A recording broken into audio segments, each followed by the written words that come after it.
Alright, it's official. The Lakers are signing Drew Timme to a two-way contract, something that was reported or speculated about early last week, coming from Brett Siegel of Clutch Points, him saying that the Lakers were planning to sign and were trying to finalize the two-way contract with Drew Timme. Then it went kind of dark for a few days and we heard nothing about it. Would it happen? Would it not happen? Which two-way contract player they waived to sign him? But now it's been confirmed by Shams Charania. They are in fact signing him and waiving former two-way contract Christian Koloko. And well, it's definitely quite the switch and definitely quite the skill set change from Christian Koloko to now Drew Timme. If you have no idea who Drew Timme is and where he came from, the player he is, and what he offers their team, to simply start from a basic overview, Drew Timme is a 25-year-old center power forward combo. I'd call him more of a power forward, but in today's NBA, and with his skill set, which we'll get to in a bit, probably is more of a center.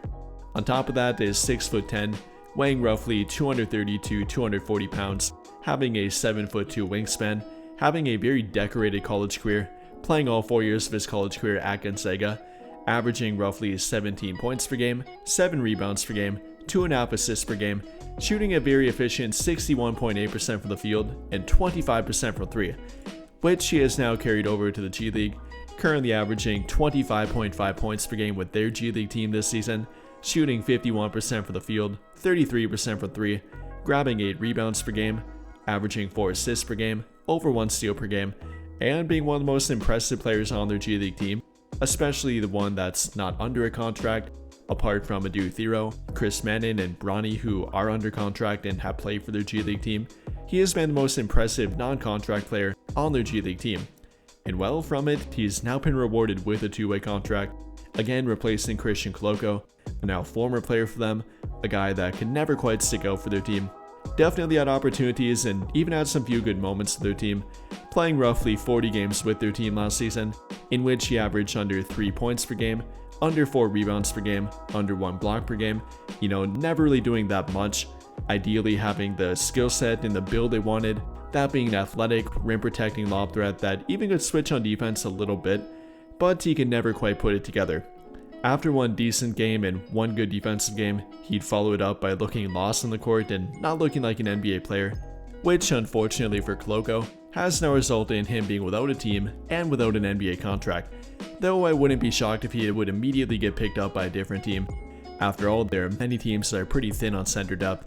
Koloko at least has some NBA background, and I would guess that he'll probably get a two-way contract, or at the bare minimum, a 10-day contract later this season when 10-day contracts become available. So good luck to him, and hopefully he does find a different team. But for Drew Timme, it definitely is a talent upgrade in my opinion. Maybe not a skill set and fit upgrade, but it's definitely a talent upgrade. Like I said, it's definitely played well at the G League level, averaging over 25 points per game, 7 rebounds per game, and shooting well from the field and really dominating the low post at the G League level, of course back in college too. Definitely has shown that and continues to show it. On top of that, he even played pretty well in the 9-game stint in the NBA last season, averaging 12.1 points per game, 7.2 rebounds per game, 2.2 assists per game, shooting 44% from the field and 25% from 3 with the Brooklyn Nets last season, again in a 9-game sample. So showing that he can fit at the NBA level on offense, can produce at the NBA level, even can keep up with the speed of play offensively, but I won't say the same thing for his defense.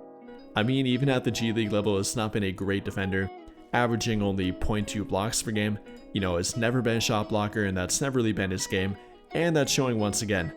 And at the NBA level where he is more of a center rather than a power forward, because on top of that he's not a switchable defender, can't guard the 3-point line, isn't very mobile on defense, and really can't defend any one position on the court well, that's definitely a problem for him. If you can't switch and then if you can't space the floor or be an athletic rim protecting lob threat, then kind of what do you do with him and where do you put him on the court? Again, yes, plenty of talent offensively and there's really no denying that, but when it comes to defense and playing for the Lakers, what do they do with him, as there's not really a good spot for him. They don't have a guy that can really hide him on defense, don't have a great rim protecting center that can kind of let him play power forward. I wouldn't pair him with a DeAndre Ayton or a Jackson Hayes on defense. I don't think that would work, and I don't think they're quite good enough as a rim protector to make up for what Timme cannot do on defense, which again is pretty much nothing reliably at the NBA level. Can't switch, can't protect the rim, can't guard the three-point line, so really what do you do with him? Then to make it worse, he is a very good offensive player, but is not a very reliable three-point shooter. Up until this point has been a 25% shooter at the NBA and the G League level so far. So not very reliable and not a very high volume shooter, isn't viewed as a three-point shooting threat, therefore he can't really play anywhere but the 5 offensively too. I mean, in today's NBA, if you're not a three-point shooter, then you're likely not going to be able to play anywhere but the center spot, even if that.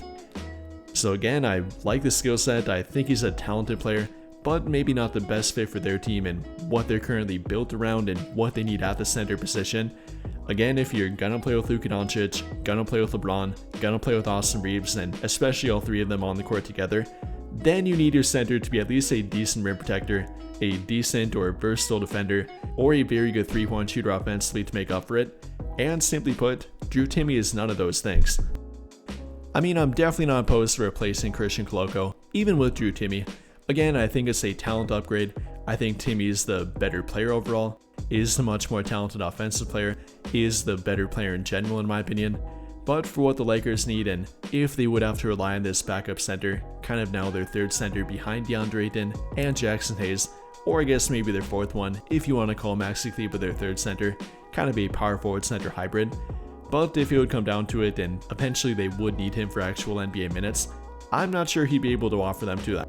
Again, not for their team, maybe for a different team that can hide him on defense and use him in a bit of a different way, but I'm not sure about their team directly. Overall though, I'm not entirely against it. I think he's a better player than Christian Koloko again, but I'm not sure I would have given a 2-way contract to Drew Timme, at least not for their team. Don't get me wrong, I think he's a fun player to watch and definitely has a very good low post scoring game, has a wide array of post moves and even can score at the NBA level. Again, he's directly shown it.